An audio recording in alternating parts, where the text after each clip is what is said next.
देखिए, जिस तरीके से बीजेपी ने ये चुनाव शुरू से ही हम जो देख रहे थे, जैसे उन्होंने हर तरीके से साम दाम दंड भेद का इस्तेमाल किया इस चुनाव में, तो ये लोकतंत्र की जीत नहीं, लोकतंत्र की हार है। बीजेपी भले जीती हो, लेकिन हमारे देश के लोकतंत्र पे ये गहरा प्रहार है। और इस तरीके से तो चुनाव करने की आवश्यकता ही नहीं है। आपने 90 लाख वोट वहाँ से आपने डिलीट कराए हैं, 27 लाख वोटर जो हैं वो अभी भी आवेदन करके बैठे हुए हैं, और अंतर अगर आप देखेंगे तो मात्र 13-14 लाख के अंतर से बीजेपी जीती है। तो इस हिसाब से कुछ लोगों को जो आपके पक्ष में वोट नहीं करते, उनके नाम कटवा दिए जाएं, उन्हें फिर कोर्ट कचहरी के जाल में उलझाया जाए और एक तरफ आप चुनाव करवा दें, फिर तो आप कोई भी स्टेट नहीं हारेंगे, सारी स्टेट्स जीतेंगे। तो इसको जीत नहीं कहेंगे, इस तरीके से तो इसको लूट कहा जाएगा। रही बात इसके असरात की जो 27 पे हैं, तो अगर यही हथकंडे भाजपा को इस्तेमाल करने हैं तो उनके लिए हमें सावधान रहना पड़ेगा। लेकिन पहले भी जब पिछले 21 में जब चुनाव हुआ था बंगाल में, तो देखिए हर स्टेट का अलग एक समीकरण होता है, अलग एक नज़रिया होता है। हमारे यहाँ 10 साल से भाजपा की सरकार है, एंटी इनकम्बेंसी है, कोई काम ऐसा नहीं है जो हमारी जनता के हित में इस सरकार ने किया हो। तो तमाम चीज़ें हैं, हर स्टेट की अलग रूपरेखा होती है। हमारी स्टेट में अब लोगों को बदलाव चाहिए। लोग चाहते हैं कि ये जो सरकार है, जो निकम्मी सरकार है, इसको बदलें। और हमें उम्मीद है कि जिस तरीके से हमें जन समर्थन 2024 में पीडीए के माध्यम से मिला था, तो आगे भी पीडीए मजबूती से रहेगा। और 27 में हमें उम्मीद है कि अगर भाजपा अपने इसी तरीके के रवैये पे ना रहे, फेयर इलेक्शन हो, तो हम इंशाल्लाह ज़रूर जीतेंगे। मैम, पिछले कुछ दिनों से रिलीजियस पॉलराइजेशन हो रहा है, इसको आप कैसे देखती हैं? और क्या आपको नहीं लगता कि इस तरह का पोलराइजेशन भारत के संविधान के लिए, भारत की राजनीति के लिए अच्छा नहीं है, और इसको राजनीतिक पार्टियों को आगे बढ़कर एक सीमा तय कर देनी चाहिए? जी बिल्कुल, लेकिन इतनी बड़ी जिम्मेदारी उन लोगों के सर हम छोड़ दें जिनकी सत्ता ही इससे चल रही है, तो वहाँ से तो हमारा इसमें समाधान नहीं निकलेगा। ये जिम्मेदारी तो जनता को लेनी पड़ेगी कि जो भी कोई व्यक्ति आके धर्म की बात करे, अगर कोई नेता है और वो धर्म की बात कर रहा है, तो उसका विरोध होना चाहिए। और अगर कोई धर्मगुरु है जो सत्ता की या राजनीति की बात करता है, तो मेरी समझ में वो भी गलत है। ये दोनों चीज़ें अपने आप में गलत हैं। हमारे जो लोग हैं, चाहे हिंदू हो, मुसलमान हो, सिख हो, ईसाई हो, सबकी जो बुनियादी समस्याएं हैं वो एक समान होती हैं। हम सभी का फोकस होना चाहिए कि उन बुनियादी समस्याओं का समाधान हम जनता को क्या दे सकते हैं, क्या उपाय उनके लिए निकाल सकते हैं, इस पर हमारा जोर होना चाहिए। और देखिए, किसी भी तरह का, चाहे एक्सट्रीमिज्म हो, किसी भी मजहब की तरफ से हो, वो गलत है, ये मेरा मानना है। मैम, अभी नारी शक्ति वंदन अधिनियम 2026 लोकसभा में गिर गया। मेरा बेसिक सवाल ये है कि 2023 में जो महिला आरक्षण बिल था और 2026 का जो नारी शक्ति वंदन अधिनियम है, इसमें बेसिक क्या डिफरेंस हुआ है कि वो 23 में पास हो गया या ये गिर गया? देखिए, 2023 में जो बिल पास हुआ उसका नाम था नारी शक्ति वंदन अधिनियम, और उसमें ये लिखा गया था कि 33% आरक्षण महिलाओं को मिलेगा, जो सर्वसहमति से, पूरे सदन की सहमति से वो पास हुआ था। विपक्ष ने उसका साथ दिया था। अब ये जब जो बिल पास है उसको दोबारा सिर्फ इसलिए लाए क्योंकि बिल पास है, उसकी आड़ में ये परिसीमन करना चाहते थे, जैसे इन्होंने असम में किया। असम के मुख्यमंत्री ने खुद कहा कि मुसलमान सिर्फ 22 जीत पाएंगे। उन्हें कैसे पता है ये? क्योंकि उन्होंने उस हिसाब से वहाँ का परिसीमन किया है। और यही ये महिला आरक्षण की आड़ में करना चाहते थे कि पूरे देश का जो इलेक्टोरल मैप है उसको उस डिजाइन से बनाया जाए कि भाजपा ही हमेशा जीतती रहे। परिसीमन को लेकर थी। हमारी मांग सरकार से यह है कि जो नारी शक्ति वंदन अधिनियम है, जो आज भी नोटिफाइड है, और नोटिफाई भी इन्होंने इसी सत्र में करा है, 2 साल पुराने बिल को इतनी देरी के बाद इन्होंने नोटिफाई करा। मतलब मन में इनके खोट था, ये नहीं चाहते महिलाओं को आरक्षण देना, ये सिर्फ महिलाओं का इस्तेमाल करना चाहते हैं और अपनी राजनीतिक रोटियां सेकना चाहते हैं। विपक्ष की आज भी मांग है कि इन्होंने जो 2 लिमिटेशन लगाई हैं कि पहले सेंसस होगा, फिर परिसीमन होगा और फिर महिलाओं को आरक्षण मिलेगा, हमारी मांग है कि उन दोनों बाधाओं को हटाएं और सीधा जितनी सीट अभी है, 543 सीट है, उन पर 33% आरक्षण आप अभी से महिलाओं को दें। हम सब साथ हैं।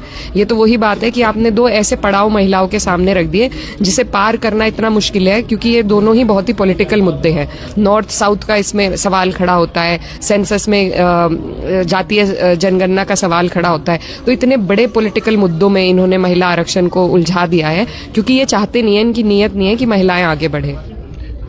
मैम, आज अखिलेश यादव जी ने भी ये मांग की है कि 2027 से पहले इसको आरक्षण को लागू किया जाए, लेकिन मेरा सवाल ये है कि डिलिमिटेशन का जो ज़्यादा असर पड़ेगा वो साउथ पे पड़ेगा, क्योंकि वहाँ सेंसस के इशू हैं बहुत सारे। नॉर्थ में तो आपको फ़ायदा हो रहा है, फिर आप लोगों ने इसको अपोज क्यों किया? देखिए, क्योंकि हमारा देश यूनियन ऑफ स्टेट्स है, इसमें नॉर्थ भी हमारा है और साउथ भी हमारा है। अगर साउथ की स्टेट्स में उन्होंने रोकथाम करी है पॉपुलेशन पे, तो ये प्रगति की निशानी है और उसका खामियाजा उन्हें नहीं भुगतना चाहिए। तो हर चीज़ का फ़र्क पड़ता है। जो एक एक सीट है आपकी लोकसभा में, उसी के बिना पर आप कानून बना पाते हैं। तो जो हमारे साउथ की स्टेट्स हैं, उनके नंबर घटेंगे अगर, तो कैसे वो अपने आप का जुड़ाव हिंदुस्तान से महसूस कर पाएंगे। तो ये बहुत संवेदनशील मामला है, ये हमारे देश की अखंडता पर इसका सवाल उठता है और ऐसे सवालों से हमें बचना चाहिए। हमें हर राज्य को एक मजबूत जोड़ से हिंदुस्तान से जोड़ के रखने की कोशिश करनी है। और हम जो नॉर्थ के लोग हैं, हम नहीं चाहते कि हमारे जो सदर्न स्टेट्स हैं, वहाँ के लोगों को थोड़ा सा भी एहसास कमतरी हो देश से जुड़ने में, इसलिए हम उनके साथ खड़े हैं इस बात में। हम अपने लोगों की भी आवाज़ सशक्त करना चाहते हैं, लेकिन साथ में ये भी चाहते हैं कि हमारे देश का कोई भी अंग ऐसा ना हो जो अपने को देश से अलग महसूस करने पर मजबूर हो। इसीलिए हम चाहते हैं कि नॉर्थ साउथ ईस्ट वेस्ट सब हमारे हैं और सबकी आवाज़ मुखरता के साथ सदन में पेश होनी चाहिए। मैम, मेरे 2 सवाल और हैं, अगर आप पे टाइम हो। मैम, एक तो जो आपका ये क्षेत्र है, यहाँ पर जो आपने विकास की बात की थी, आपने डिमांड भी की थी कन्या इंटर कॉलेज की, उसका क्या रहा? पहला तो देखिए, मेरे लोकसभा क्षेत्र में हमारे पास 2 हमारी ऐसी कोशिशें थी, एक ज़िला सहारनपुर में और एक ज़िला शामली में, जहाँ पर हम चाह रहे थे कि महिलाओं के लिए इंटर कॉलेज हम बनवा सकें, डिग्री कॉलेज। तो दोनों ही प्रस्ताव हमारे पड़े हैं सरकार के पास और उनमें ये एक केंद्रीय सरकार की योजना थी, जिसके तहत मैं किरण रिजिजू जी से मिली, उन्होंने आश्वासन दिया और वहाँ से पारित होकर अब ये स्टेट गवर्नमेंट के पास हमारे प्रस्ताव पड़े हैं, जिसमें भी हम लगे हुए हैं। लेकिन क्योंकि हमारी जो राज्य की सरकार है वो विपक्ष के लोगों को ज़रा थोड़े वैसे रूप से देखते हैं और हमारे कामों को भी नकारा जाता है, तो सौतेला रूप हमारे साथ सौतेला व्यवहार होता है। तो इसीलिए हम प्रयास में अभी भी लगे हुए हैं और उम्मीद है कि अगर ऊपर वाले ने चाहा तो हमारी सरकार बनती है तो ये दोनों प्रस्ताव हम अभी नहीं तो तब पार कराएंगे, लेकिन प्रयास में हम अब भी हैं। मैम, आप विगत साल में समाजवादी पार्टी में बड़ी लीडर बनकर उभरी हैं, लेकिन विगत साल से ही आप पर कुछ निजी हमले हो रहे हैं, तो कहीं ऐसा तो नहीं है कि आपका कॉन्फिडेंस ब्रेक करने के लिए ये निजी हमले किए जा रहे हैं? देखिए, बड़ी नेता का तो मैं नहीं जानती, लेकिन हाँ, पार्टी के लिए हम लोग महिला नेता तो आज की डेट में आप बहुत बड़ी। नहीं, हम लोग पार्टी के लिए देखिए, हमें अपनी पार्टी से बहुत उम्मीद है और पार्टी सबको साथ लेकर चलती है। पीडीए का नारा हमारी पार्टी का है, तो हमें उम्मीद है कि पार्टी इस प्रदेश में बदलाव की लहर लेकर आएगी। इस देश में भी अगर भाजपा को रोकने में अहम भूमिका अगर किसी ने निभाई है, आज अगर विपक्ष उस मोड़ पे खड़ा है कि हमने इनका एक बिल फेल कराया है, तो उसमें समाजवादी पार्टी की मुख्य भूमिका रही है। तो उसी के साथ साथ जो हमले हुए हैं, देखिए, मन मेरा बहुत दुखी हुआ उन चीज़ों से, लेकिन मैं डरती नहीं हूँ। देखिए, मेरे पिता मरहूम ने सिर्फ इज्जत कमाई है राजनीति में। कोई ऐसा इल्ज़ाम हम पर नहीं लगा सकता कि हमने कुछ संपत्ति अर्जित करी हो राजनीति के माध्यम से, या कोई सीधे साधारण है हम, इसीलिए हम डरते किसी से नहीं है, सिर्फ ऊपर वाले से डरते हैं। ना इनके मुकदमों से डरते हैं, ना इनकी किसी भी बात से डरते हैं। अड़ने की भी क्षमता रखते हैं, तो लड़ाई लड़ेंगे, अड़ेंगे, लेकिन डरेंगे किसी से भी नहीं। और ये जो ओछी हरकतें लोग कर रहे हैं, तो देखिए, ये लोग हमारे कदम रोक दें, ऐसा इनकी गलतफहमी है। 2027 का चुनाव आप शिक्षा, रोजगार और विकास पर लड़ेंगे या वही धार्मिक पोलराइजेशन पे शुरुआत हो जाएगी? हालांकि पिछला इलेक्शन आपने इन तीनों मुद्दों पर लड़ा था, आपको हिंदू मुसलमान दोनों का वोट मिला और आपकी बंपर जीत हुई, तो 2027 के लिए क्या कहना चाहिए? देखिए, 2027 में जो मुद्दे आपने बताए, उसके अलावा भी हमारे बहुत लंबी फहरिस्त है, जिसमें आप अगर ये जो स्मार्ट मीटर हैं, स्मार्ट चीटर जो हैं, ये उनका भी एक बड़ा अहम मुद्दा रहेगा। आज सरकार का काम है कि सरकार हमारे लोगों को सहूलियत दे, लेकिन ये सरकार चाहती है सिर्फ पैसे बटोरना।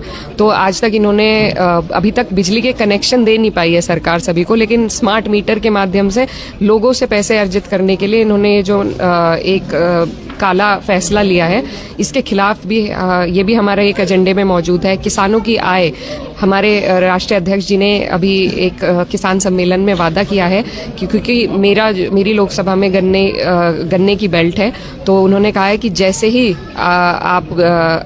हमारे यहाँ पेमेंट के लिए धरने बहुत होते हैं, तो जैसे ही पर्ची जमा होगी, इधर पर्ची जमा हुई, हम वहाँ पर स्मार्ट मीटर का इस्तेमाल करते हुए पर्ची जमा करते ही आपके अकाउंट में पैसे आएंगे। ये जो धरने लोगों को देने पड़ते हैं अपनी पेमेंट लेने के लिए, उसको हम खत्म करने का काम करेंगे। साथ ही शिक्षा के लिए हमारी कोशिश रहेगी। शिक्षा मित्र हमारे जो अध्यापक हैं इतने परेशान हैं, वित्त विहीन जो हमारे अध्यापक हैं वो इतने परेशान हैं, तो इन सभी का समाधान भी समाजवादी सरकार में हम लोग कराने का काम करेंगे। साथ ही शामली की मैं घटना से आपको अवगत कराना चाहती हूँ। एक सरकारी अस्पताल में महिला ने डिलीवरी दी और अस्पताल के बाहर दी। तो ये जो इस तरह की घटनाएं हैं कि अस्पताल काम कर रहे हैं ना स्कूल काम कर रहे हैं, इन सब का सुधार हम समाजवादी की सरकार में करने का काम करेंगे। और साथ ही लॉ एंड ऑर्डर जिस नाम पर ये जो भाजपा की सरकार है बहुत उछलती है, मेरे अपने लोकसभा में 2 मर्डर ऐसे हुए हैं, एक जसाला गांव में और एक खंडरावली गांव में। तो कहाँ गया लॉ एंड ऑर्डर? वो लोग जो लॉ एंड ऑर्डर की बात करते थे आज बेटियों के साथ गाजीपुर में, उन्नाव में अभी हमारे अध्यक्ष जी भी पहुंचे थे वहां पर, तो कई जगह पे बेटियों के साथ अपराध बढ़ते जा रहे हैं लगातार। तो कहाँ गया इनका लॉ एंड ऑर्डर? तो ये तमाम मुद्दे हैं जिन मुद्दों पर ये सरकार आई थी उन पर भी फेल हुई है, और बाकी विकास के काम तो इन्होंने कोई करे ही नहीं है। तो ये सभी तमाम हमारे मुद्दे हैं। बाकी जनता जो बेहाल है वो अपने आप इन्हें जवाब देने का काम करेगी। एक आखिरी सवाल मैम, अभी 2027 में इलेक्शन है, आपकी विधानसभा से या सहारनपुर विधानसभा से अभी तक कोई भी कैंडिडेट माननीय अखिलेश यादव जी ने घोषित नहीं किया है, तो क्या इसका बुरा इम्पैक्ट नहीं पड़ेगा? आखिर में जिसको टिकट मिलेगा वो खुश हो जाएगा, जिसको नहीं मिलेगा वो फूफाजी बन जाएगा, उसको मनाने में टाइम लगेगा। तो इस बारे में आप क्या कहना चाहिए? टिकट हमेशा एक चुनाव के कुछ पहले ही हो पाते हैं, और ये सिर्फ हमारी पार्टी नहीं, सभी पार्टियों में, अभी तो भाजपा वालों ने भी डिक्लेयर नहीं करे हैं। तो एक अनसेड टाइमलाइन है जिसमें टिकट होते हैं, और ये शीर्ष नेतृत्व का निर्णय रहेगा कहाँ से कौन लड़ेगा। उससे हमें कोई मतलब नहीं है। हम हर सीट पर पार्टी के लिए मेहनत करेंगे, क्योंकि अब सबसे ज़्यादा ज़रूरी है कि पार्टी की सरकार बने। प्रत्याशी जो भी हो वो फैसला हमारे राष्ट्रीय अध्यक्ष जी का रहेगा।